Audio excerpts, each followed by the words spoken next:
उद्बाहुस्त्वाम् उपनिषदसावाहनैका नियन्त्रीं श्रीमद्रामायणमपि परं प्राणिति त्वच्चरित्रे स्मर्तारोऽस्मज्जननियतमेसेतिहासैः पुराणैः निन्युर्वेदानपि च ततमेः त्वन्महिं निप्रमाणम्।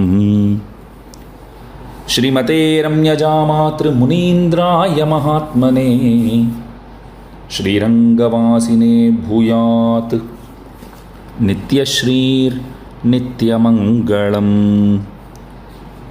பற்பலவாரியர்நற்கலைநாட பரமபரங்குருவாய் நற்பொருள் ஆயிரமாயிரமாய் அருள் நலனுடைநாதனுமாய் நற்புகழ் வேதியர் நான் மறைவாணர்கள் நாடொரும் போற்றி நிற்ப ஏற்பான் அண்ணங்கராரியன் மலரடி ஏத்துவன் ஏத்துவனே. ஸ்ரீமத் வேதமார்க்க பிரதிஷ்டாபனாச்சாரிய உபய வேதாந்தாச்சாரியராய் பரமஹம்ச பரிவ்ராஜகாச்சாரியராய் எழுந்தருளி இருக்கிற நமக்கும் நம்முடைய சம்பிரதாயத்திற்கும் திருவாகிய நற்செல்வர் நம்முடைய ஸ்ரீ யதுகிரி யதிராஜ நாராயண ராமானுஜ ஜீயர் சுவாமி பற்பல கைங்கரியங்களை தொடர்ச்சியாக செவ்வனே செய்து வருகின்றார்கள். இது நாம் அனைவரும் அறிந்ததே. அந்த வகையிலே தற்சமயம் நம்மிடையே எழுந்தருளி இருந்தவராய் ஸ்ரீ வைஷ்ணவ சம்பிரதாயத்திற்கு பல வகைகளில் அருந்தொண்டு செய்தவராய் நம்மவர்களாலே மிகவும் கொண்டாடப்படுமவரான கீர்த்திமூர்த்தி ஸ்ரீமத் வேதமார்க்க பிரதிஷ்டாபனாச்சாரிய உபய வேதாந்தாச்சாரியரான பரமஹம்ச பரிவ்ராஜகாச்சாரியரான எம்பார்ஜியர் சுவாமியினுடைய சதமானோத்சவத்தை நம்முடைய யதிராஜஜீயர் சுவாமி விசேஷமாக கொண்டாட திருவுள்ளம் பற்றி அதன் பொருட்டு விசேஷமான உபன்யாசங்களையும் ஏற்பாடு செய்து உயர்ந்த காரியத்தை நடத்தி வருகிறார். எம்பார்ஜியர் சுவாமி பழகுதற்கு இனியவர். நெடுங்காலம் நம்மிடையே எழுந்தருளி இருந்தவர். சம்பிரதாயத்தை நன்கு பேணி வளர்த்தவர். பாத யாத்திரைகள் மூலமாக சாமானியர்களையும் சென்று கிட்டி அவர்களுக்கும் எம்பெருமானாருடைய போதனைகளை அறிவுறுத்தியவர். பற்பலரை ஸ்ரீ வைஷ்ணவர்களாக ஆக்கின பெருமைக்கு உரியவர். திருமால்ங்கிற மாத பத்திரிகையை, வைணவ மாத இதழை தொடர்ச்சியாக நடத்தி வந்தார். பல நூல்களை பதிப்பித்திருக்கிறார்.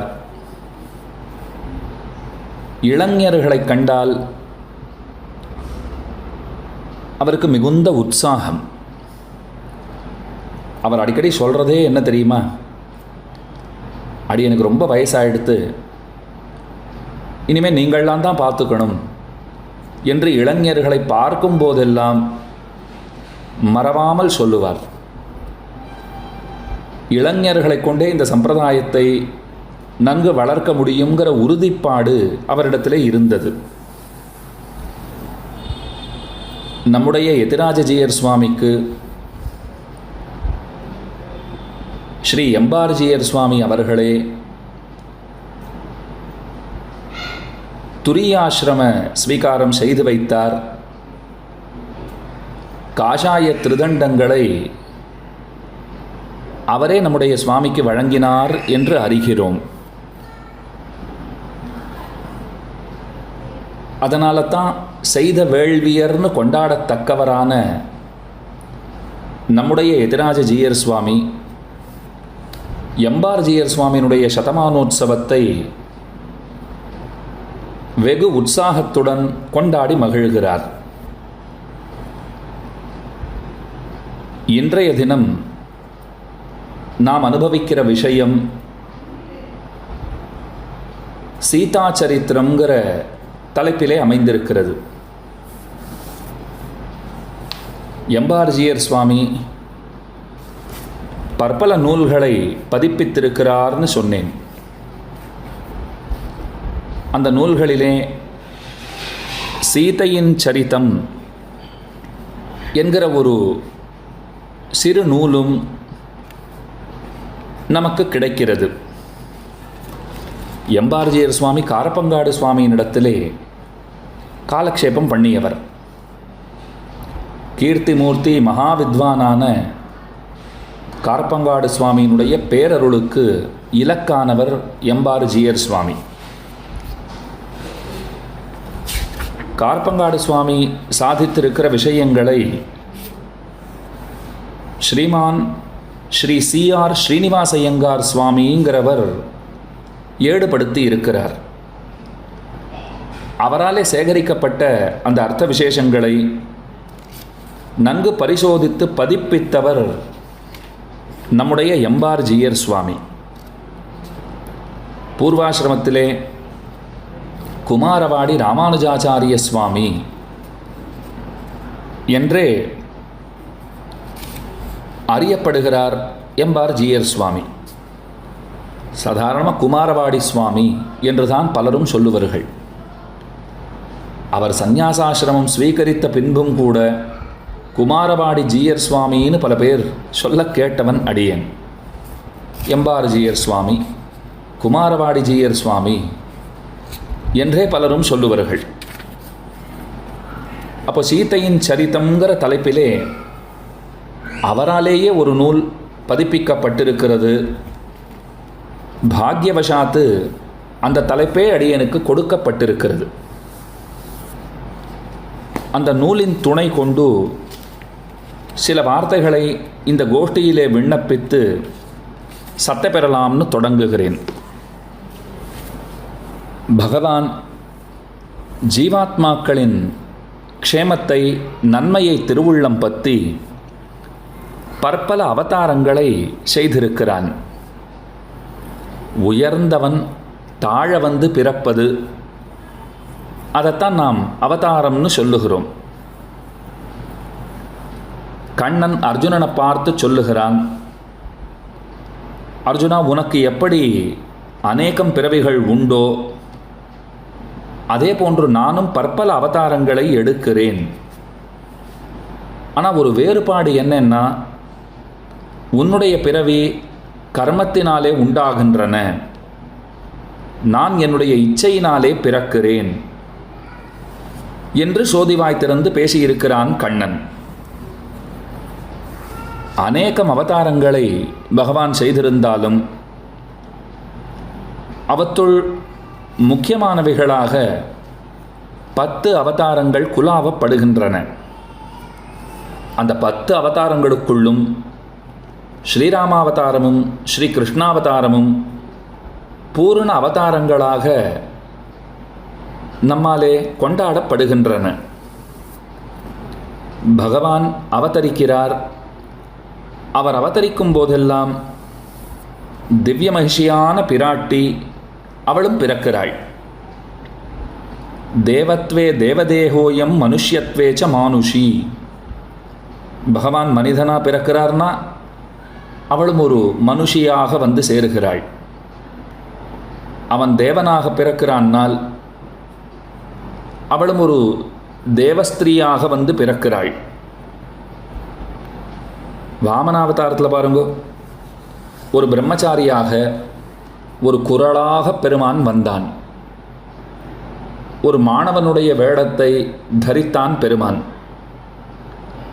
அப்பவும் பாருங்கோ, பிராட்டி அகலகில்லேன்னு சொல்லி அந்த எம்பெருமானுடைய திருமார்பையே தனக்கு வாசஸ்தானமாக கொண்டு வசிப்பிடமாக கொண்டு அவனாலே மறைக்கப்பட்டவளாய், என்ன பிரம்மச்சாரி வேஷத்தில் வராரோ இல்லையோ, தாயார் கூட இருக்கான்னு தெரிந்தால் பிரம்மச்சாரி இல்லைன்னு ஆகிவிடுமே. அதனாலே மார்பிலே குடியிருக்கும் அவளை மறைத்து கொண்டு பகவான் வாமனனாக அவதரித்தான்னு சொல்லுவார்கள். அப்போ எப்பப்பெல்லாம் அவர் பிறக்கிறாரோ அப்பப்பெல்லாம் பிராட்டியும் வருகிறாள்னு தேறுகிறது. பகவானும் பிராட்டியும் நமக்கு உத்தேசியர்கள். அவர்கள் இருவருமே நமக்கு ரொம்ப முக்கியமானவர்கள். அதனால தான் ஒரு மிதுனமே உத்தேசியம்னு சொல்லுவார்கள். மிதுனம்னா ரெட்டை. ஸ்ரீராமாயணத்தில் பாருங்கோ, அவன் ராகவனாக வந்தான், பிராட்டி சீதையாக திருவவதரித்தாள். சீதைக்கு பெருமை என்னன்னால் கர்ப்பவாசம் இல்லாமல் பூமியிலிருந்து தோன்றியவள். ராவண வதம் ஆன பிற்பாடு தேவர்கள் சீதாதேவியை வெகுவாக கொண்டாடுகிறார்கள். நீதான் சாட்சாத்து ஸ்ரீமகாலட்சுமி என்று போற்றுகிறார்கள். அதனாலே நமக்கு தெளிவாக தெரிய வருகிற விஷயம், பெரிய பிராட்டி தான் சீதையாக திருவவதரித்தாள் என்பது. இந்த ஸ்ரீராமாயணம்ங்கிற கிரந்தம் இருக்கிறதே, அது சீதையினுடைய சரித்திரம்தான்னு சொல்லுவார்கள். வால்மீகி பகவான் சொல்கிறார், காவியம் ராமாயணம் கிருஷ்ணம் சீதாயாச்சரித்தம் மகத்துங்கிறார். ஸ்ரீராமாயணத்துக்கு அவர் சீதையின் சரித்தம்னு தான் பெயரே வைத்திருக்கிறார். சிறையிருந்தவள் ஏத்தம் சொல்லுகிறது ஸ்ரீராமாயணத்தாலே என்பது பிள்ளலோகாச்சாரியருடைய திருவாக்கு. பராசர பட்டர் ஸ்ரீகுணரத்ன கோஷத்திலே ரொம்ப அழகாக ஒரு விஷயம் சொல்லுகிறார். ஸ்ரீமத் ராமாயணமபி பரம் பிராணிதி த்வச்சரித்ரேங்கிறார். ஸ்ரீராமாயணம் மிகச்சிறந்த இதிகாசம், இதிகாச சிரேஷ்டம்னு கொண்டாடப்படுகிறது. அது ஏன் சிறந்ததாக கொண்டாடப்படுகிறதுனால், அது முழுக்க முழுக்க பிராட்டியினுடைய பெருமையைத்தான் பேசுகிறது. அதனாலே சிறந்த நூலாக நம்மவர்களாலே கொள்ளப்பட்டிருக்கிறது என்று கூறுகிறார்.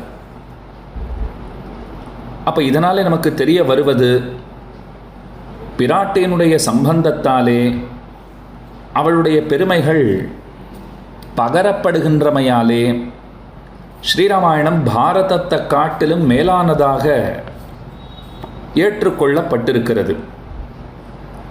இப்போ பாரதம்ங்கிறது மகா கிரந்தம், ரொம்ப பெரிய கிரந்தம். வியாசர் அதை இயற்றினார். எழுதினவருக்கே சந்தோஷம் ஏற்படலை. அத்தனை பெரிய நூலை இயற்றி இருக்கிறார். எழுதின பிற்பாடு அவர் சந்தோஷமாக இல்லை. ஆனால் வால்மீகி ஸ்ரீராமாயணம் எழுதிவிட்டு இயற்றிவிட்டு சந்தோஷமாக இல்லைன்னு நம்மளால் சொல்லவே முடியாது. அவர் ரொம்ப சந்தோஷமாக இருந்தார். இதிலிருந்து என்ன தெரிய வருகிறது? எம்பெருமானுடைய கதை தான் மகாபாரதம்ங்கிறது 5வது வேதமாக குலாவப்படுகின்ற ஒரு உயர்ந்த கிரந்தம். ஆனால் அதை இயற்றியவருக்கே அது ஆனந்தத்தை கொடுக்கலேன்னு தெரிய வருகிறது. இங்கே பாருங்கோ, வால்மீகி பிரம்மாவினாலே நன்கு பூசிக்கப்படுகிறார். பிரம்மா இருக்கை கொடுத்து ஆசனம் கொடுத்து அமரச் சொல்லுகிறார். வால்மீகிக்கு அத்தனை ஏத்தம். ஆனால் வியாசர் ஸ்ரீபாகவதம் இயற்றித்தான் தன்னுடைய துன்பத்தை ஓரளவு தீர்த்து கொண்டார்னு தெரிய வருகிறது. இன்னொன்று, மகாபாரதம் பூசல் பட்டோலைங்கிறார். வெறும் சண்டை சரித்திரம், வேற என்ன சொல்கிறது? அதனாலே ஸ்ரீராமாயணம்ங்கிறது தேர்ந்தது. அப்போ வால்மீகியே இது சீதையினுடைய சரித்திரம்னு சொல்லியிருக்கார். பராசர பட்டரும் ஸ்ரீகுணரத்ன கோஷத்திலே பெரிய பிராட்டியாரை பார்த்து ஸ்ரீராமாயணம் உன்னுடைய பெருமை பேச வந்த நூல் என்று அவரும் பாடியிருக்கிறார். பிள்ளலோகாச்சாரியரும் அதே கருத்தைத்தான் முன்வைக்கிறார். அதனாலே சீதையினுடைய சரித்திரம்தான் அந்த நூலிலே பிரதானமாக விளங்குகிறதுங்கிறது நமக்கு நன்றாக தெரிகிறது. எம்பெருமானுக்கு ஒரு அசாதாரண தர்மம் உண்டு.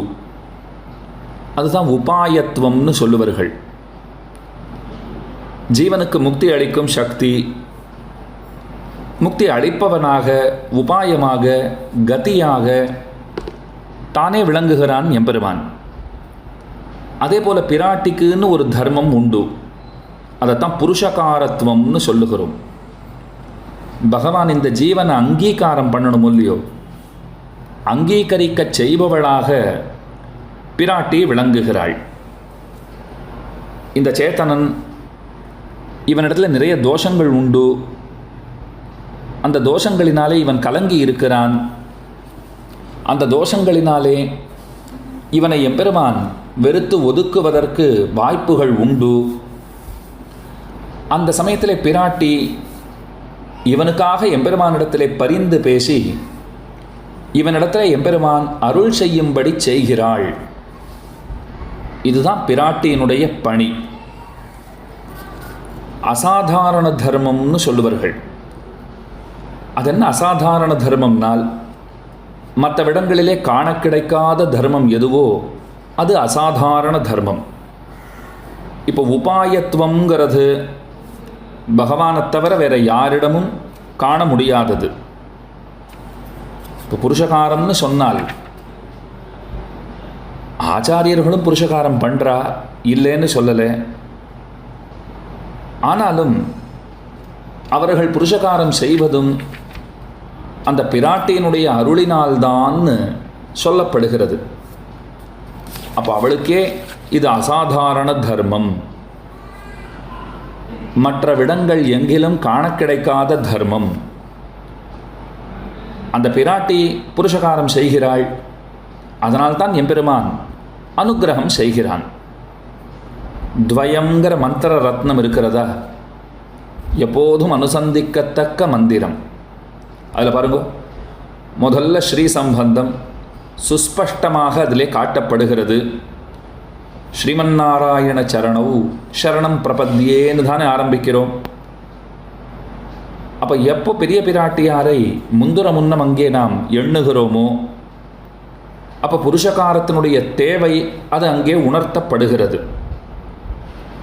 மேலே பிரபத்தியேன்னு சொல்லுகிறோம். நாராயணனுடைய திருவடிகளை, திருமகளோட சேர்ந்திருக்குமவனான நாராயணனுடைய திருவடிகளை பணிகிறேன். அந்த இடத்துல புருஷனுடைய ஒரு அவசியம் நமக்கு உணர்த்தப்படுகிறது.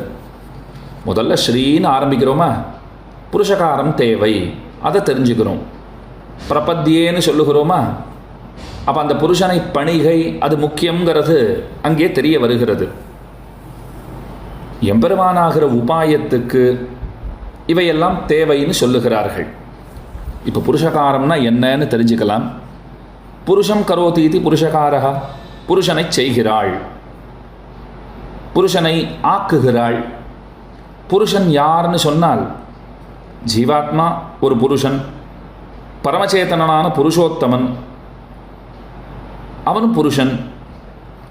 இந்த சேத்தனன் எப்படி இருக்கிறான் தெரியுமா? அதாவது ஜீவன் எம்பெருமான் விஷயத்திலே ஆசை இல்லாதவனாக இருக்கிறான். பிராட்டி என்ன செய்கிறாள்? பகவானிடத்தில் ஆசை உண்டாகும்படி செய்கிறாள். அதற்கும் மேலே நம்மிடத்தில் நிறைய குற்றங்கள் உண்டுன்னு கீழே சொன்னேன்னா, அதனாலே பெருமானுக்கு கோபம் வருகிறதாம். அவன் நம்மிடத்தில் கோபம் கொள்ளாதவாறு கருணை செய்யும்படிக்கு செய்பவள் பிராட்டி. இந்த மாதிரி ரெண்டு பேரையும் திருத்துவதுதான் இங்கே புருஷகாரம்னு சொல்லப்படுகிறது. ஸ்ரீ வைஷ்ணவ சம்பிரதாயத்திலே சரணாகதி அது மிக முக்கியமானதாக கொள்ளப்பட்டிருக்கிறது. அந்த சரணாகதியை செய்யும்போது தாயாரை முன்னிட்டு கொண்டு அவளை புருஷகாரமாக பற்றி கொண்டு அந்த சரணாகதியை செய்ய வேண்டும் என்று அத்தனை ஆச்சாரியர்களும் திருவுள்ளம் பற்றி இருக்கிறார்கள். லக்ஷ்மி தேவி ஸ்ரீ மகாலட்சுமி அவளுக்குத்தான் புருஷகாரங்கிறது அசாதாரண தர்மங்கிறதையும் கீழே விண்ணப்பித்தேன். லக்ஷ்மி புருஷகாரத்வே நிர்திஷ்டா பரமரிஷிபிகி. பெருமாள் அழகாக வார்த்தை சொல்கிறார். லக்ஷ்மியினுடைய பணி என்னென்னால் அவள் புருஷகாரம் செய்கிறாள் என்று உயர்ந்தவர்களெல்லாம் இதை அறுதியிட்டிருக்கிறார்கள், நிரூபித்திருக்கிறார்கள். என்னுடைய மதமும் அதுதான்கிறார் பெருமாள். என் கொள்கையும் என்ன தெரியுமா?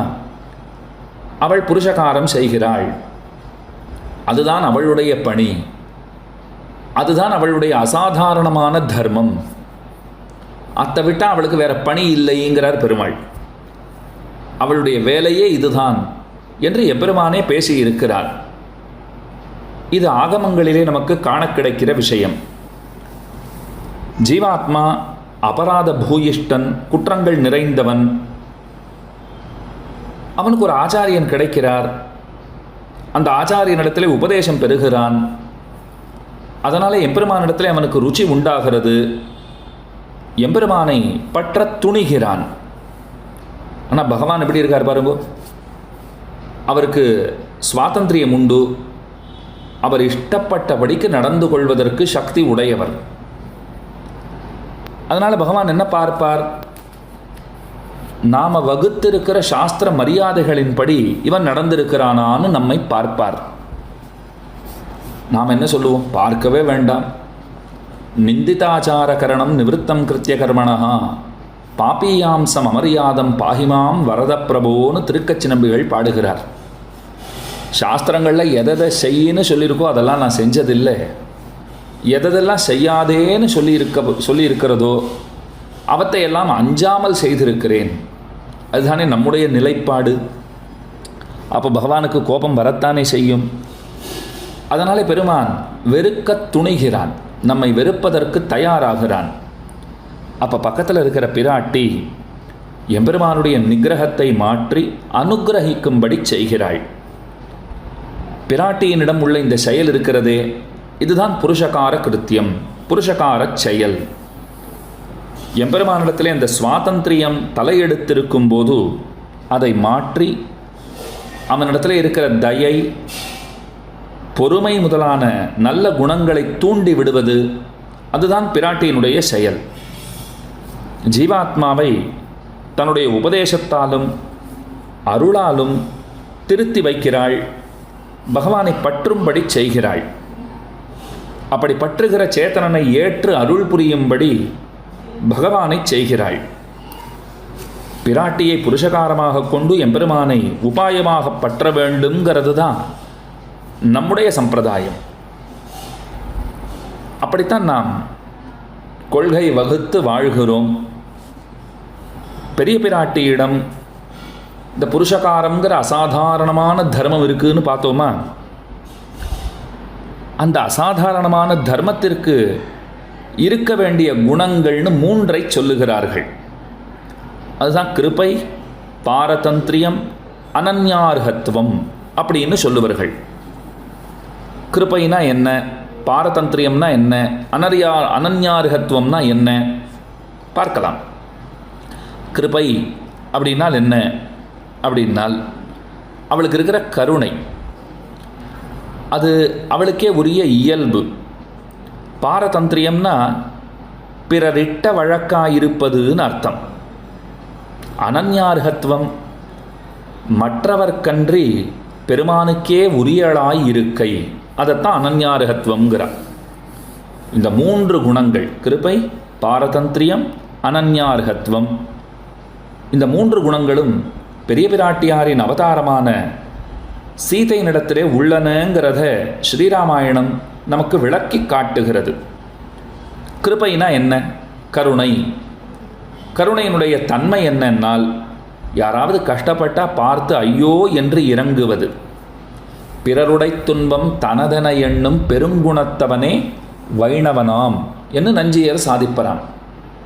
அடுத்தவா கஷ்டப்பட்டால் அந்த கஷ்டத்தை பார்த்து நாம் ரொம்ப கஷ்டப்படணுமா?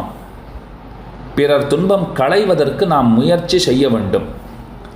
இந்த காலத்தில் எப்படி இருக்குன்னா, பிறர் துன்பம் நாம் களையாமற் போனாலும் பரவாயில்லை, நாம் பிறருக்கு கஷ்டம் கொடுக்காமல் இருந்தாலே பெருசு அப்படிங்கிற காலத்திலே வாழ்கிறோம். வியசனேஷு மனுஷ்யானாம் பிருஷம் பவதி துக்கிதா என்று ராமனை பற்றி சொல்லுவார்கள். யாராவது கஷ்டப்படுறத பார்த்துட்டான்னா ராமன் கஷ்டப்படுறவாளை விட அதிகம் கஷ்டப்படுகிறான். ரந்தி தேவர்னு ஒருத்தரை பற்றி ஸ்ரீபாகவதம் பேசுகிறது. அவர் ஒரு வினோதமான பிரார்த்தனையை பகவானிடத்திலே வைக்கிறார். அவர் சொல்கிறார், உலகத்தில் எத்தனை பேர் எத்தனை விதமாக கஷ்டப்படுறா பெருமானே, உன்னிடத்தில் என்ன பிரார்த்தனை தெரியுமா? இங்கே யாருமே கஷ்டப்படக்கூடாது, அதுதான் பிரார்த்தனை. பெருமாள் கேட்டார், அது எப்படி? அவரவர் கர்ம வினைகளுக்கு சேர அவரவர்கள் எல்லாவற்றையும் அனுபவித்துத்தானே ஆக வேண்டும். அப்போ ரந்தி தேவர் சொல்கிறார், வேணும்னா இப்படி பண்ணேன், எல்லாருடைய அந்த கஷ்டங்களையும் எனக்கே கொடுத்து விடு, நான் வாங்கிக் கொள்கிறேன், நான் சகித்து கொள்கிறேன், மற்ற அத்தனை பேரும் சௌக்கியமாக இருந்தால் போதுமானதுங்கிறார். எத்தனை உயர்ந்த உள்ளம்! நான் பெத்த பேரு நாலூரானும் பெற வேண்டும்னு பிரார்த்தித்தாரே கூறத்தாழ்வான். நன்மையால் மிக்க நான்மறையாளர்களுக்கே வாய்க்க வருகிற, அவர்களுக்கே வரமாக கிடைத்திருக்கிற பெரும் குணம் இது, அப்படித்தான் சொல்ல வேண்டும். அந்த விஷயத்தில் பிராட்டி மிக மிகச் சிறந்தவள். அவளுக்கு கருணை உண்டு. சேத்தனன் படுகிற கஷ்டத்தை அவள் பார்க்கிறாள், இரக்கம் கொள்கிறாள். பகவானிடத்தில் இவன் விமுகனாக இருக்கிறான், பாராமுகனாக இருக்கிறான். அவனுக்கு உபதேசத்தை பண்ணி தன்னுடைய அருளினாலே திருத்தி பகவானிடம் அன்பு உள்ளவனாகச் செய்து அந்த எம்பெருமானை பற்றும்படி செய்கிறாள். இதுதான் மாத்ருத்வ பிரயுக்தமான கிருபைன்னு சொல்லுவார்கள். அவள்தானே தாய். ஒரு தாய்க்கு இருக்கிற கருணை அவளிடத்திலே உண்டுதானே. அதனால் பிராட்டிக்கு நம்மிடத்தில் அந்த கருணைங்கிறது முழுமையாக உண்டு. தேவ்யா காருண்ய ரூபையான்னு சொல்லுவார்கள்.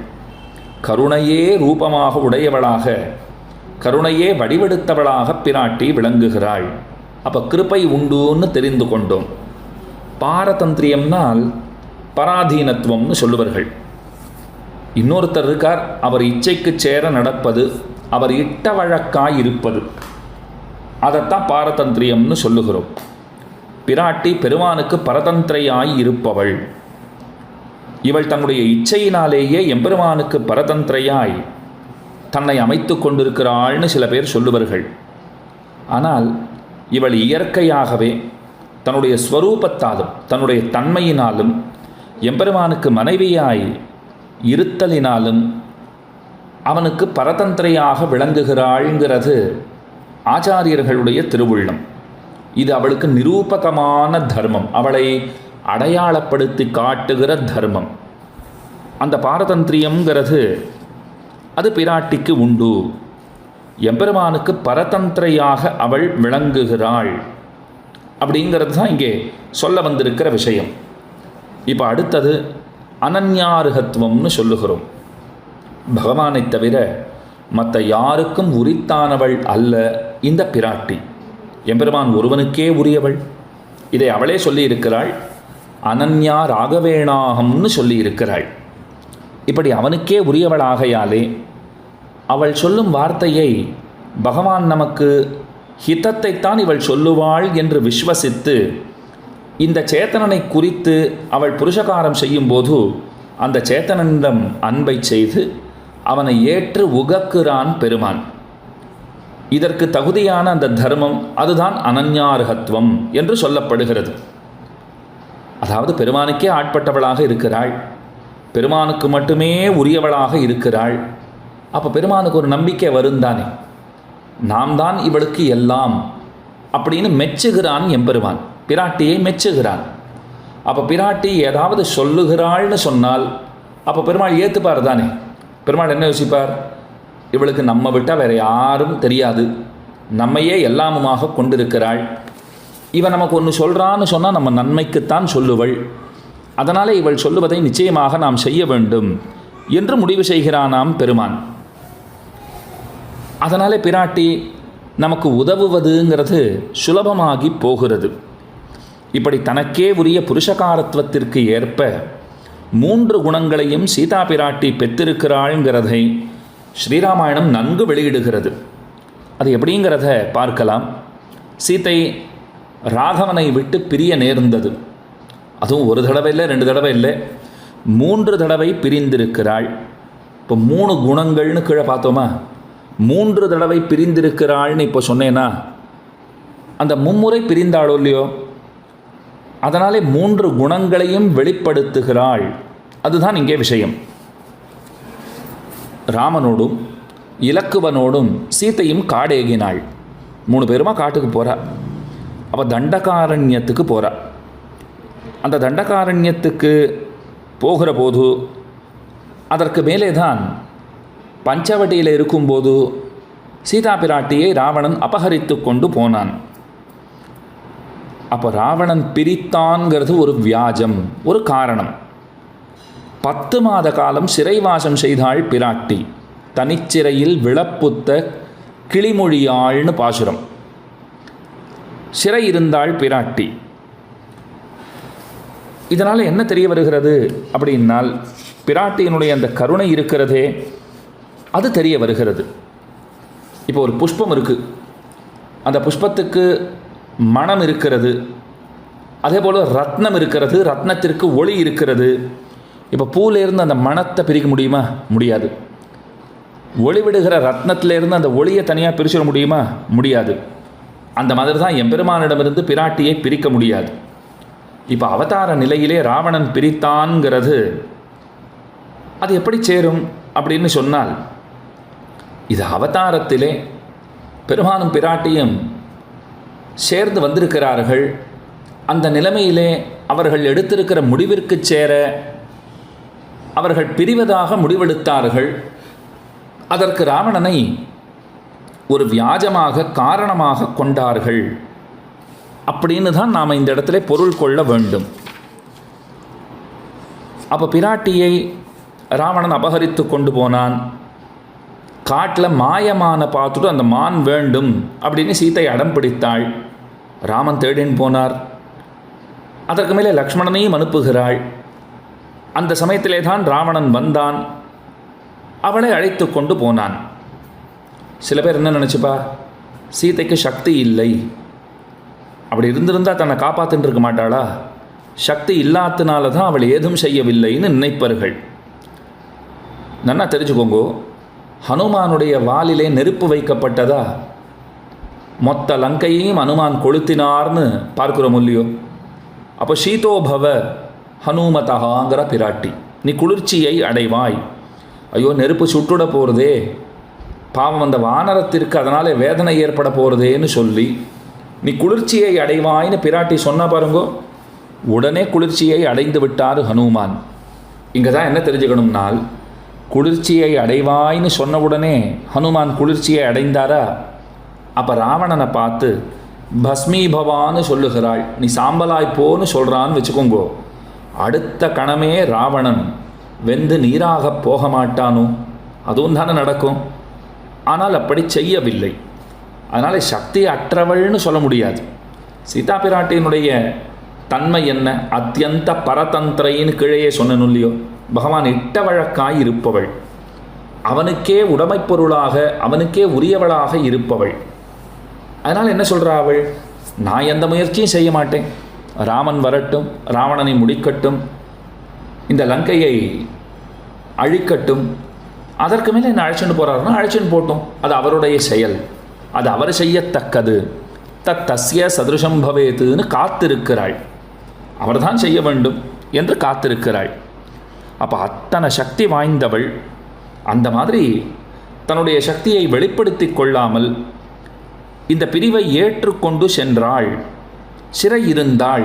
அதற்கு என்ன முக்கியமான காரணம்னால், 3 குணங்கள் பார்த்தோம் இல்லையோ, கிருபைதான் காரணம். என்ன கிருபை? யாரிடத்திலே கருணை அப்படின்னால், தேவஸ்திரீகளை எல்லாம் ராவணன் சிறை வைத்திருந்தான்.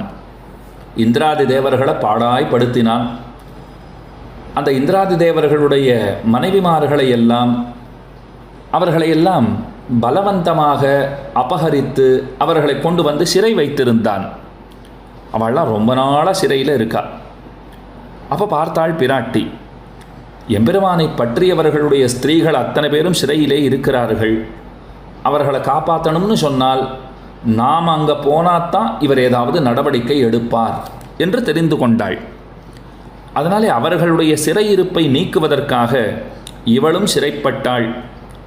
ஒரு தாயார் இருக்கா பாருங்க, அம்மா குழந்தை கை தவறி கிணத்திலே விழுந்துடுத்தூன்னு சொன்னால் தாயார் உள்ளே குதிக்கிறாள் இல்லையோ, அந்த குழந்தையை காப்பாற்றியே தீருவது என்று தயங்காமல் குதித்து விடுவள்.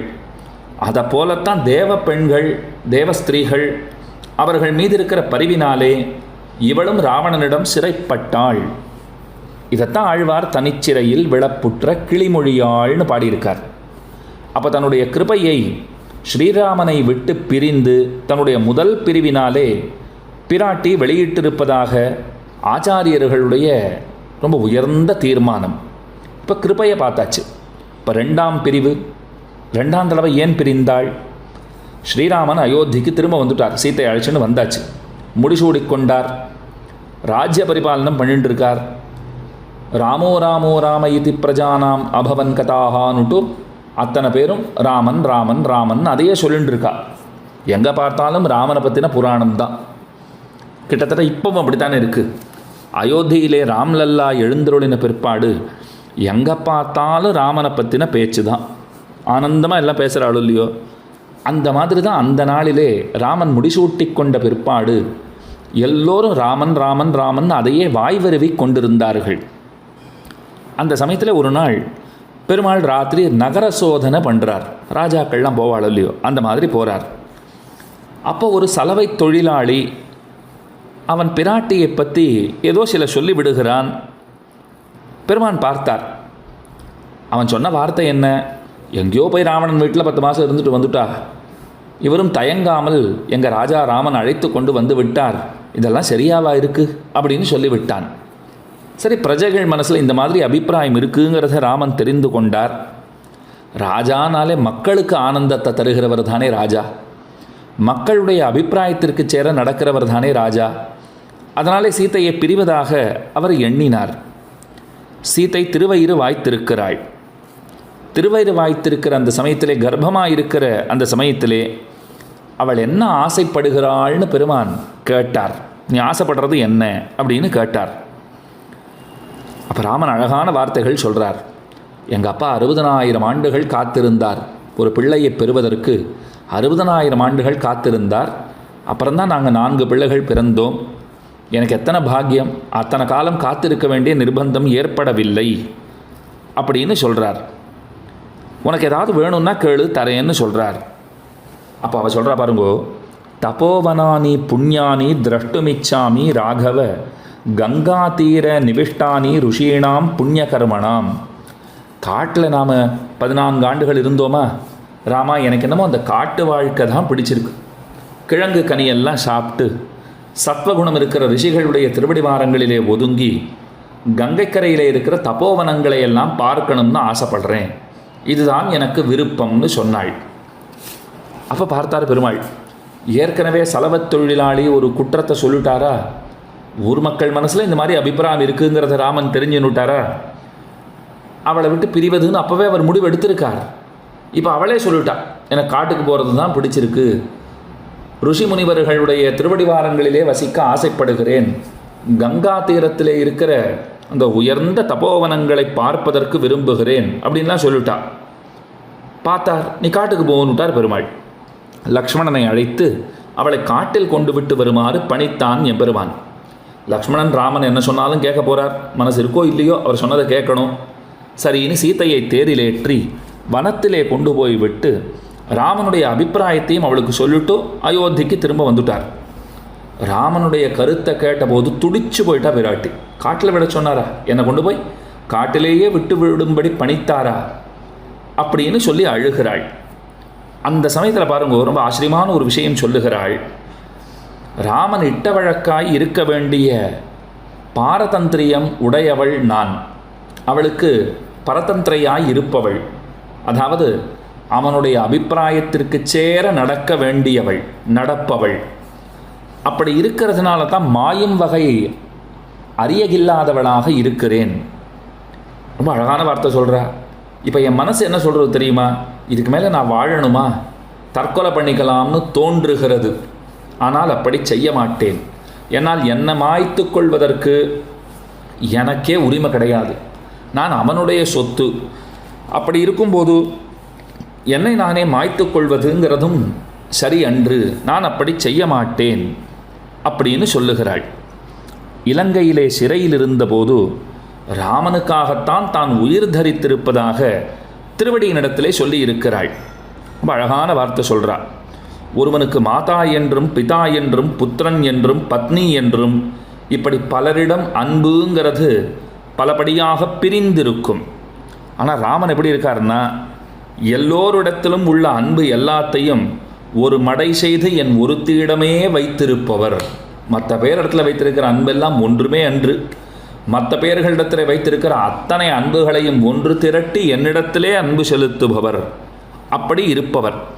அப்படிப்பட்ட அவர் சமுத்திரத்திலே அணை கட்டி வந்து இந்த லங்கைக்கு வந்து சேர்ந்து ராவணனை கொன்று என்னை மீட்டு கொண்டு போக வேண்டும்னு அவர் வரும்போது நான் உசுரோடு இல்லைன்னா அவர் எத்தனை கஷ்டப்பட்டு போயிடுவார்.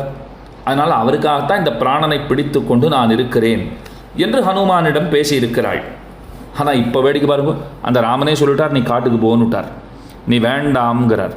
இப்போ நான் உயிரை விட்டு விடலாம், ஆனால் அப்படி செய்ய மாட்டேன். ஏன் தெரியுமா?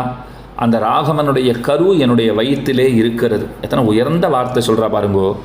அதை பத்திரமா காப்பாற்றி அவருக்கு கொடுக்க வேண்டியது என்னுடைய பொறுப்பு. அதனாலே என்னை நான் மாய்த்து கொள்ள மாட்டேன், நான் அவளுக்கு வசப்பட்டவளாக இருக்கிறேன் அப்படின்னு சொல்லுகிறாள். லக்ஷ்மணனிடத்திலே அப்படி பேசுகிறாள். எம்பெருமானுடைய திருவம்சம் அது அழிய ஒண்ணாதுன்னு நான் உயிர் விடாமல் இருக்கிறேன், இல்லைன்னா இப்போவே கங்கா ஜலத்திலே இறங்கி விடுவேன். இப்போ ராமனுக்கு பிராட்டியின் இடத்துல அன்பு இல்லைன்னு அர்த்தம் இல்லை, அதனால் விட்டுட்டான் அப்படிங்கிறது அர்த்தமா? கிடையாது. அவள் அபிப்பிராயத்திற்கு சேர நடந்திருக்கிறான், ஊர் மக்கள் அபிப்பிராயத்திற்கு சேர நடந்திருக்கிறான். அப்போ பிராட்டியினுடைய எண்ணம் எப்படி இருக்குதுன்னு பாருங்கோ. அவனுக்காகவே இவள் வசிக்கிறாள், வாழ்கிறாள். அவன் குழந்தைகளை பத்திரமா கொடுக்கணும்னுட்டு தன்னை மாய்த்து கொள்ளாமல் தன்னை தற்காத்து கொள்ளுகிறாள். மணவாள மாமனிகள் ரொம்ப ஆச்சரியமாக சாதிக்கிறார்.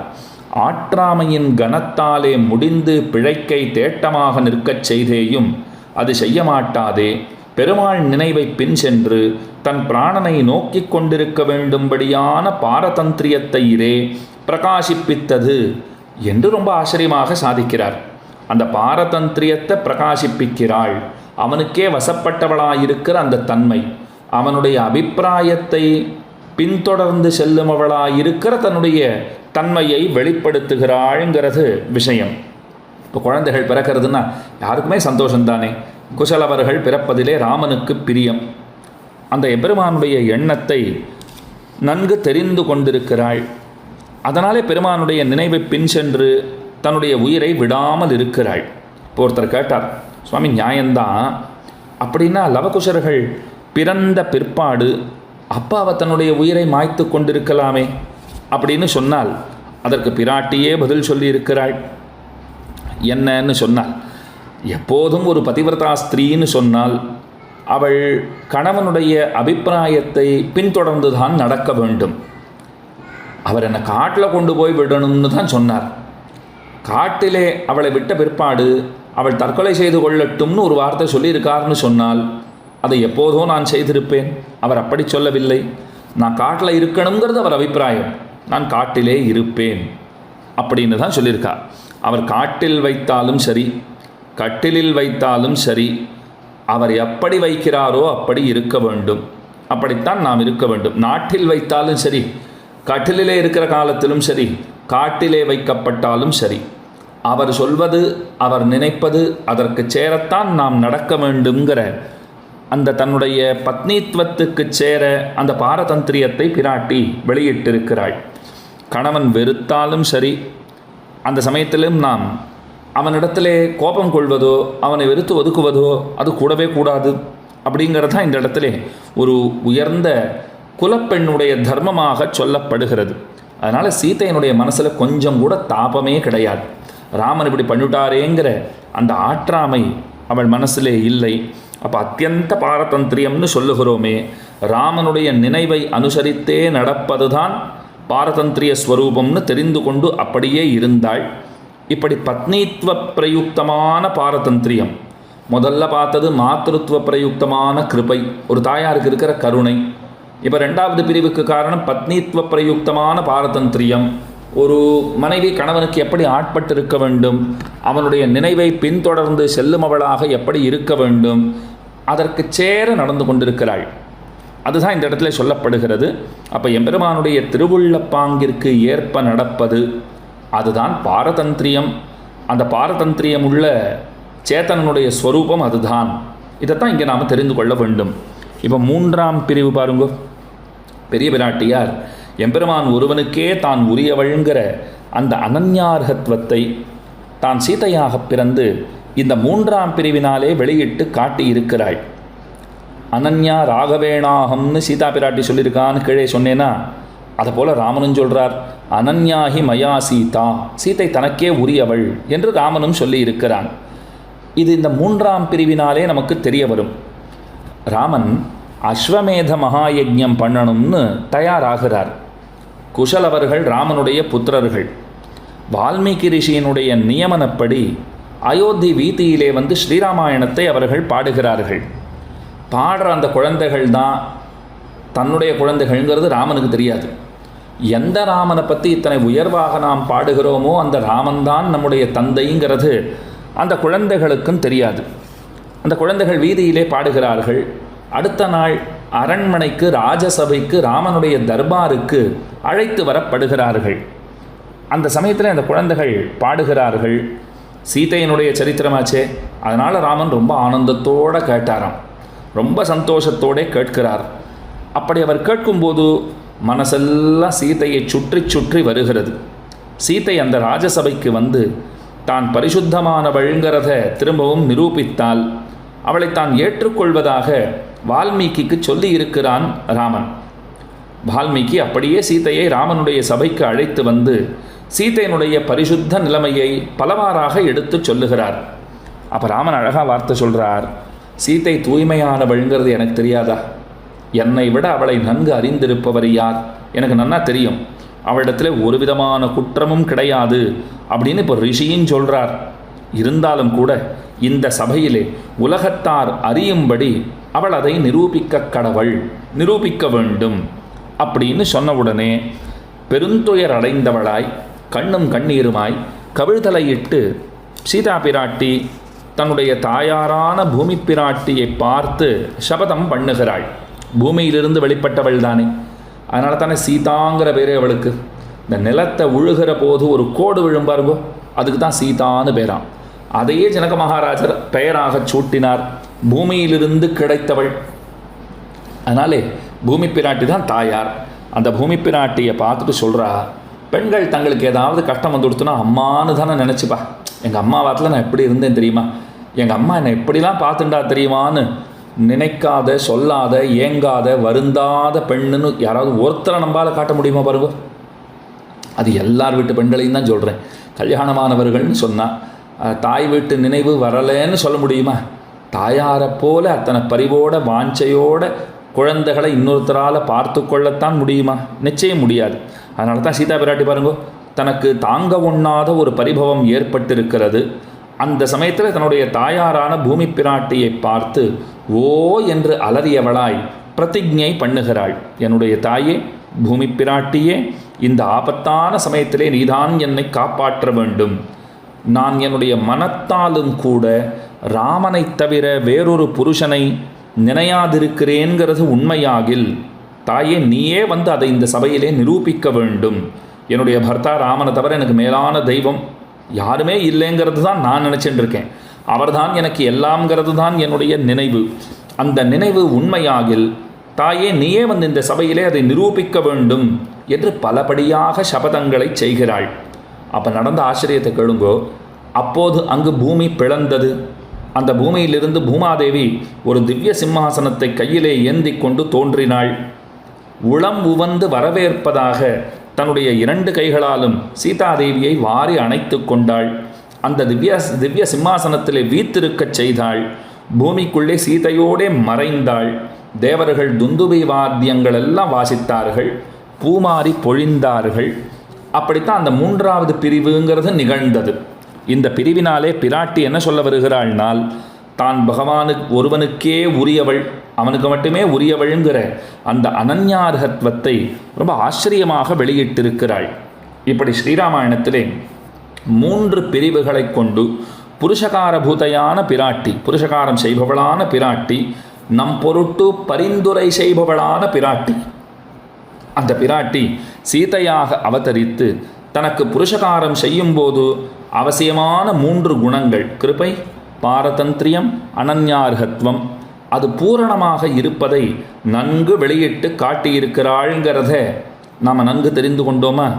அப்போ பெரிய பிராட்டியான ஸ்ரீ மகாலட்சுமிக்கே உள்ள தனிச்சிறப்பான தர்மம், அசாதாரணமான தர்மம் புருஷகாரங்கிறதையும், அந்த புருஷகாரத்துக்கு வேண்டிய முக்கிய குணங்களான கிருபை, பாரதந்திரியம், அனன்யார்ஹத்வம் இதெல்லாம் பரிபூரணமாக பெற்றவள்ங்கிறதையும் இதுவரை நாம் நன்கு தெரிந்து கொண்டோம்.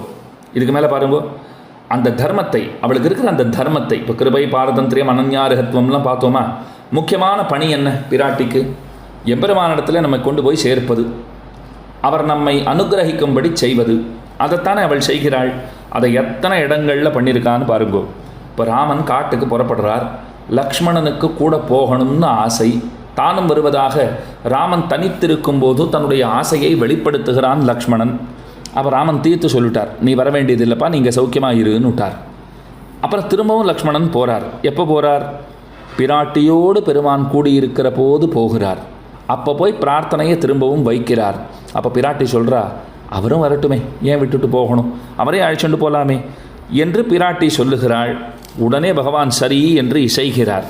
அப்போது லக்ஷ்மணனை ராமன் அழைத்து கொண்டு போனான்னு சொன்னால் பிராட்டி ஆகட்டும் அழைத்து கொண்டு போகலாம்னு சொன்னதுனால தானே.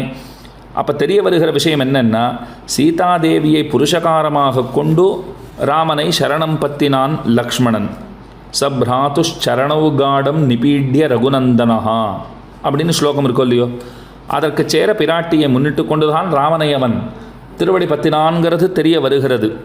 அதனால தான் நிச்சயமாக லக்ஷ்மணன் ராமனாலே அழைத்து செல்லப்பட்டான்னு உறுதியாக தெரிய வருகிறது. இன்னொன்று பாருங்கோ, பஞ்சவட்டியிலே நீரும் நிழலும் உள்ள உனக்கு பிடிச்சமான ஒரு இடத்தை தேர்ந்தெடுத்து அங்கே ஒரு பர்ணசாலை, ஒரு ஓலை வீடுன்னு வச்சுக்கோங்களேன், அது மாதிரி கட்டுன்னு ராமன் சொல்லுகிறான். உடனே லக்ஷ்மணன் என்ன தெரியுமா சொல்லுகிறான்? ஏவமுக்தஸ்து ராமேண லக்ஷ்மணா சம்யதாஞ்சலிஹி சீதா சமக்ஷம் காகுத்ஸ்தம் இதம் வச்சனம் அப்ரவீத்து. ராமனாலே ஏவப்பட்ட லக்ஷ்மணன் சீதையினுடைய முன்னிலையிலே அவளை புருஷகாரமாக பற்றி ராமனை குறித்து இவ்விதம் பேசினார். ஒரு வார்த்தை சொன்னார். என்ன வார்த்தை சொன்னார்? பரவானஸ்மி காகுத்ஸ்த த்வயி வருஷசதம் ஸ்திதே ஸ்வயம் தூ ருச்சிரே தேசே கிரியதாமிதி மாம் வத. ராமா, நான் எப்பவும் உனக்கு வசப்பட்டவனாகவே இருக்க விரும்புகிறேன், உன்னுடைய திருவுள்ளத்திற்கு சேர நடப்பவனாகவே இருக்க விரும்புகிறேன். அதனால் நீர் என்ன பண்ணணும் தெரியுமா? தேவரீரே, உமக்கு பிடிச்சமான ஒரு இடத்தை நமக்கு காட்ட வேண்டியது, இந்த இடத்துல பர்ணசாலை கட்டு அப்படின்னு நீர் சொல்லணும், அங்கே நான் கட்ட வேண்டும் அப்படின்னு சொல்லுகிறார். இங்கே என்ன தெரிஞ்சுக்கணும் தெரியுமா? உனக்கு பிடிச்ச இடத்துல நீ பர்ணசாலையை கட்டுன்னு ராமர் சொன்னார் இல்லையோ, அது லக்ஷ்மணனுக்கு கொஞ்சம் வருத்தத்தை கொடுத்துருத்து. என்ன இஷ்டமாக இங்கே முக்கியம், நான் வேலை செய்கிறது அவருக்காகத்தானே, எஜமானனுக்கு தானே சந்தோஷங்கிறது ஏற்பட வேண்டும், அடியவனுக்குன்னு தனிப்பட்ட பிரீத்திங்கிறது உண்டா? எஜமானனுடைய இஷ்டம்தானே தாசனுடைய பிரீத்தியாக இருக்கும். அப்படி இருக்கும்போது உனக்கு பிடித்தமான இடம்னு ராமன் சொன்ன உடனேயே பாரதந்திரியமே இயல்பாயிருக்கிற என்னுடைய தலையிலே இப்படி ஒரு சுவாதந்திரியத்தை தூக்கி வச்சுவிட்டாரே. அதனாலே ஒருவேளை இந்த வழியாலே என்னை விலக்க பார்க்கிறாரோ அப்படிங்கிற ஒரு ஐயம் அவனுக்கு உண்டாயித்து. அந்த ஐயத்தின் காரணமாக வருத்தம் உண்டாயித்து. உடனே பிராட்டியை புருஷகாரமாக பற்றி ராமனிடத்திலே பிரார்த்தனையை வைக்கிறார் லக்ஷ்மணன். இப்போ ஒரு பதிவிரதா ஸ்திரீ தன்னுடைய கணவரை பார்த்து இன்றைக்கி என்ன தளிகை பண்ணட்டும்னு கேட்டால், உனக்கு இஷ்டமானதை பண்ணு அப்படின்னு சொல்லிவிட்டாள். உத்தம பெண்மணி உடனே நடுங்கி விடுபடாம். ஐயோ, இப்படி சொல்லிட்டாரே, அந்த மாதிரி சொல்லிட்டாரே, எனக்குன்னு ஒரு தனிப்பட்ட பிரியம் உண்டா? அவருக்கு பிடிச்சமானது தானே எனக்கு பிடிச்சமானது. அடிக்கடி சொல்கிறது உண்டு, நம்ம வீடுகளில் பார்க்குற விஷயந்தான். வீட்டு பெண்மணிகள் ஒரு கரமது பண்ணுறான்னு வச்சுக்கோங்க, ஒரு கரியமது பண்ணுறா, அது ரொம்ப விசேஷமாக வந்துடுத்து. ஒரு நாள் என்றைக்குமே நல்லா பண்ணுவா, ஒரு நாள் இன்னமும் ரொம்ப சுவையோடு வந்து விட்டதுன்னு வச்சுக்கோங்க. அது எத்தனை பரிமாறினாலும் கணவரும் இன்னும் வேணும் இன்னும் வேணும்னு கேட்டு சாப்பிட்றார், குழந்தைகளும் இன்னும் வேணும்னு கேட்டு சாப்பிட்றா. பெண்மணிகளுடைய இயல்பை நினைத்து அடியேன் நிதமும் பூரித்து போகின்றேன்.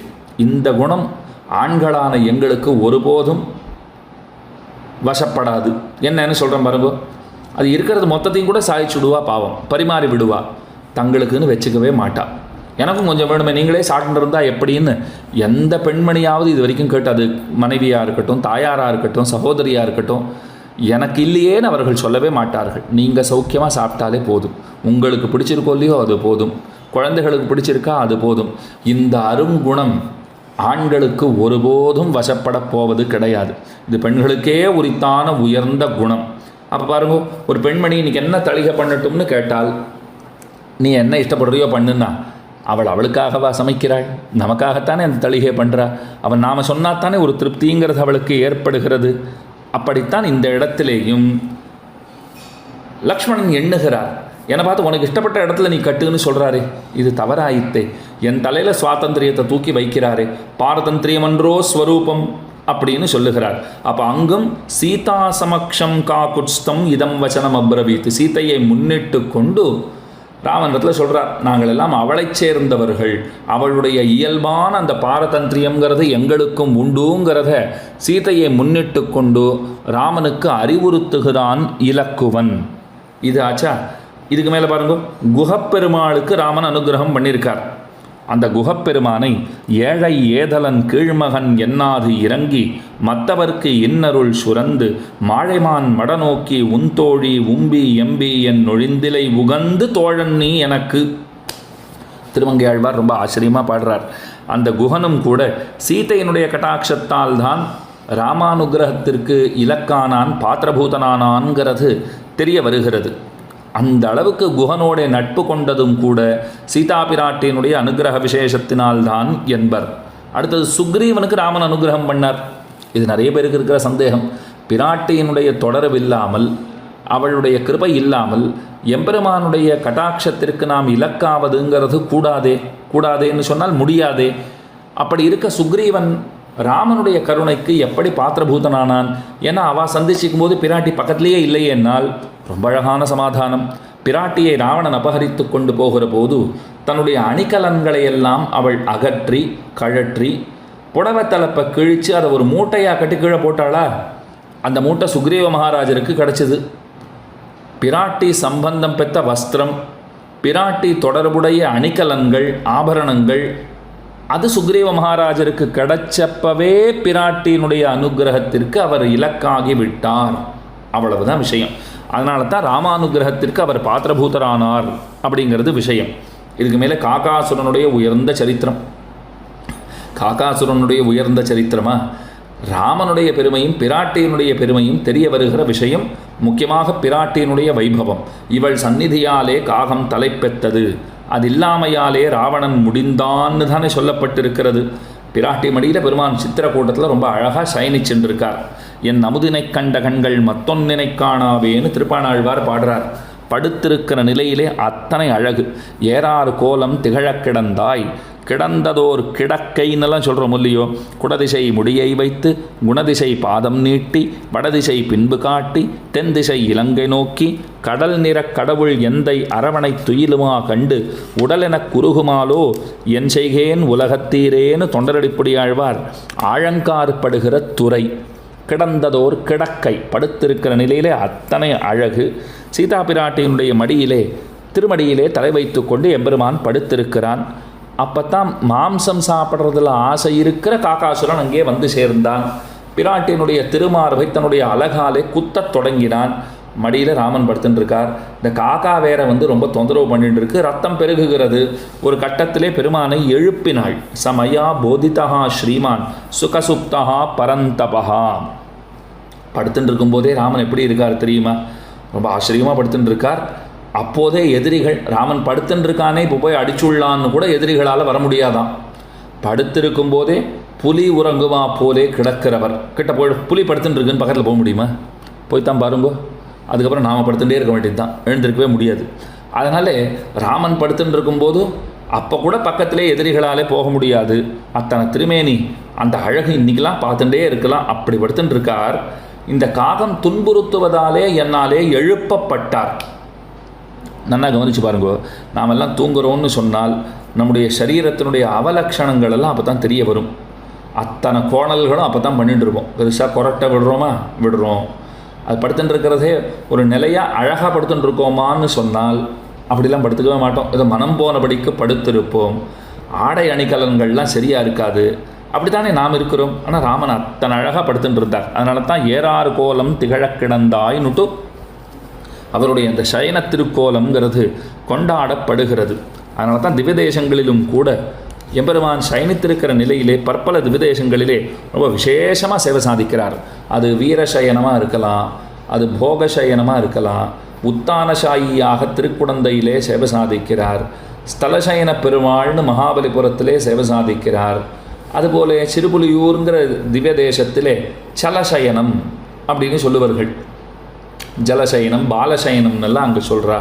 இது மாதிரி எத்தனை இடங்களில் விதவிதமான திருக்கோலம், சதுர்புஜதாரி சதுர்புஜ ரூபத்தோடு சயனித்திருக்கிற நிலைங்கிறதும் உண்டு. அதே போல் 2 திருக்கரங்களோடு சயனித்திருக்கிற நிலைங்கிறதும் உண்டு. இப்படி நானாவிதங்கள் படுத்திருக்கிற நிலையிலும் கூட பல பிரகாரங்களாக பெருமான் படுத்திருக்கிறான். அத்தனை ஆச்சரியமாக சேவை சாதிக்கிறார். ராமன் அப்படித்தான் படுத்துட்டு இருந்தார். பிராட்டியினாலே எழுப்பப்பட்டார். அப்போ கையில் பக்கத்தில் ஒன்றும் ஆயுதமெல்லாம் இல்லை, வில்லம்பெல்லாம் இல்லை. கீழேருந்து ஒரு புல்லை எடுத்தார். வல்லவனுக்கு புல்லும் ஆயுதமும் இல்லையோ, உடனே பிரம்மாஸ்திரத்தை அதற்குண்டான மந்திரத்தை சொல்லி அந்த புல்லையே ஏவினார். காகாசுரனை துரத்தி கொண்டு அந்த அஸ்திரம் அவனை பின்தொடருகிறது. த்ரீன்லோகான் பரிக்கிரமிய தமேவ சரணம் கதா சம்பரிக்கிரமிய நன்கு சுற்றினான். எல்லா உலகங்களும் சுற்றினான். யாராவது தன்னை காப்பாற்றுவார்களா என்று. சபித்ராச்ச பரித்யக்தா சுரைஷ்ச சுமஹர்ஷிபிஹி எல்லாரும் விட்டுட்டா. தந்தை விட்டுட்டார், தாயார் விட்டுட்டா. உண்மை தொகை சகாரத்தினால தாயாரை சொல்கிறா. அவனுடைய தாயாரும் விட்டு விட்டாள். மற்ற தேவர்களும் கைவிட்டார்கள், மகர்ஷிகளும் கைவிட்டார்கள். பட்சிகள் இடத்துலலாம் போய் தான் காக்காவாச்சே, மற்ற பட்சிகள் பறவைகள் உதவக்கூடுமோன்னு போய் நின்றான். பட்சிகள் எல்லாம் என்ன சொல்லிவிட்டன, எங்களுக்கெல்லாம் தலைவன் கருத்மான், கருத்மானுக்கு தலைவன் ராமன். உன்னை காப்பாற்றினா கருத்மான் கோச்சிப்பார், இதெல்லாம் எங்களுக்கு வேண்டாத வேலை, நீ போ அப்படின்னு அத்தனை பேரும் கைவிட்டார்கள். எல்லா இடத்துலையும் சுற்றிவிட்டு களைத்து போய் கீழே விழுந்தான். எங்கும் போய் கரை காணாது எரிகடல்வாய் மீண்டேயும் வங்கத்தின் கூம்பேரும் மாப்பறவை போன்னேனேன்னு குலசேகர ஆழ்வார் பாடுறாரு இல்லையோ, அந்த மாதிரி ராமன் திருவடியிலே வந்து விழுந்துட்டான். அது களைச்சி போய் விழுந்தான். விழுந்தவன் பின்புறத்தை ராமனுக்கு காட்டின்னு விழுந்திருக்கான். அப்போ பிராட்டி தான் பாருங்கோ, அவனுடைய கழுத்தை அப்படி திருகி ராமனுடைய திருவடிகளை பார்த்தா போலே வைத்து, இதோ பாருங்கோ இது சரணாகதி பண்ணுறது. சரணாகதி பண்ணுறவன் எப்போதும் கைவிடத்தக்கவன் அல்லன் அப்படின்னு தானே நீர் சொல்லியிருக்கீர். விதித்தசஹி தர்மஜ்ஞா சரணாகத வத்சலா. உம்மை போல ஒரு சரணாகத வத்சலர் உண்டா? அதனால் நிச்சயமாக இந்த காக்கையை காப்பாற்றித்தான் ஆக வேண்டும் என்று பிராட்டி எம்பெருமானிடத்திலே பேசுகிறாள். அப்படி பேசினதினால்தான் பிராட்டியினுடைய திருவாக்கிற்கு சேர ரட்சித்தான் பெருமான்கிறது இந்த இடத்துல முக்கியமான சரித்திரம். இப்படி சீதா பிராட்டி பற்பல விடங்களிலே உயர்ந்த தன்னுடைய திருக்குணங்களை எல்லாம் காட்டி இருக்கிறாள். ஸ்ரீராமாயணத்திலே ஒரு அதிசயிக்கத்தக்க பாத்திரம், ஒரு கேரக்டர் உண்டுன்னு சொன்னால் அது நிச்சயமாக சீதா பிராட்டி தான். பாருங்க, ராட்சசிகள் அத்தனை துன்புறுத்தினாலும் கூட எந்த இடத்திலும் அவர்கள் துன்புறுத்தினார்கள்ங்கிறத யாரிடத்திலையும் சொல்லவே இல்லை. ஹனுமானிடத்திலே தான் சொன்னாளா, அல்லது ராமனிடத்திலே வந்து சொன்னாளா, கோள் சொன்னாளா? கிடையவே கிடையாது. ஒருத்தரிடத்திலும் ஏதும் பேசவில்லை.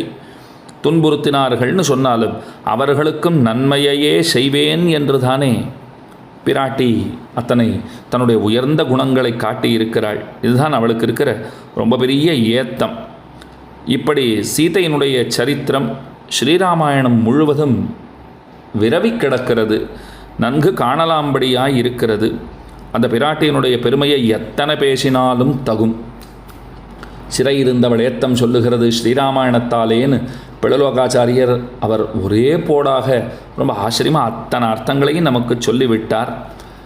அந்த சரித்திரங்களைத்தான் சீதையின் சரித்தம்ங்கிற தலைப்பிலே ஒரு சிறு நூலாக குறு நூலாக நம்முடைய எம்பார்ஜியர் சுவாமி வெளியிட்டிருக்கிறாருங்கிறத கீழே அடியேன் விண்ணப்பித்து கொண்டேன். அந்த நூலின் துணை கொண்டும் இன்னொன்று சிறை இருந்தவளையத்தம்ங்கிற தலைப்பிலே கீர்த்திமூர்த்தி வேதாந்த மகாவித்வான் சதாபிஷேகம் கோவிந்த நரசிம்மாச்சாரிய சுவாமி, அந்த சுவாமி ரொம்ப ஆச்சரியமாக அவர் சிறை இருந்தவளையத்தம்ங்கிற தலைப்பிலே ஒரு கட்டுரை அனுகிரகித்திருக்கிறார். அந்த நூலின் துணை கொண்டும் சில அர்த்த விசேஷங்களை இந்த கோஷ்டியிலே விண்ணப்பித்து கொண்டேன் அடியேன். குத்தம் குறைகளை பெரியோர் பொறுத்தரள வேணும்னு பிரார்த்தித்து கொண்டு நம்முடைய ஜீயர் சுவாமி ஸ்ரீ யதுகிரி யதிராஜ நாராயண ராமானுஜ ஜீயர் சுவாமி அவர் பரம கிருபையுடன் ரொம்ப ஆச்சரியமாக இந்த நிகழ்ச்சியை எம்பார்ஜியர் சுவாமியினுடைய சதமானோத்சவ நிமித்தமான இந்த ஏற்பாட்டை உபன்யாச நிகழ்ச்சியை ஏற்பாடு செய்திருக்கிறார். இதில் சில வார்த்தைகள் பேச வேண்டும்னு அடியேனுக்கும் நியமித்தார்கள். சில வார்த்தைகள் பேசி சத்தை பெற்றேன். அடியேன் நம்முடைய ஜீயர் சுவாமியினுடைய திருவடிவாரங்களுக்கும் பல்லாண்டு பாடிக்கொண்டு எம்பார்ஜியர் சுவாமியினுடைய திருவடிகளுக்கும் பல்லாண்டு பாடிக்கொண்டு அமைகிறேன். அடியேன். ஸ்ரீமதே ரம்யஜாமாத்ரு முனீந்திராய மகாத்மனே ஸ்ரீரங்கவாசினே பூயாத் நித்யஸ்ரீஹி நித்யமங்கலம்.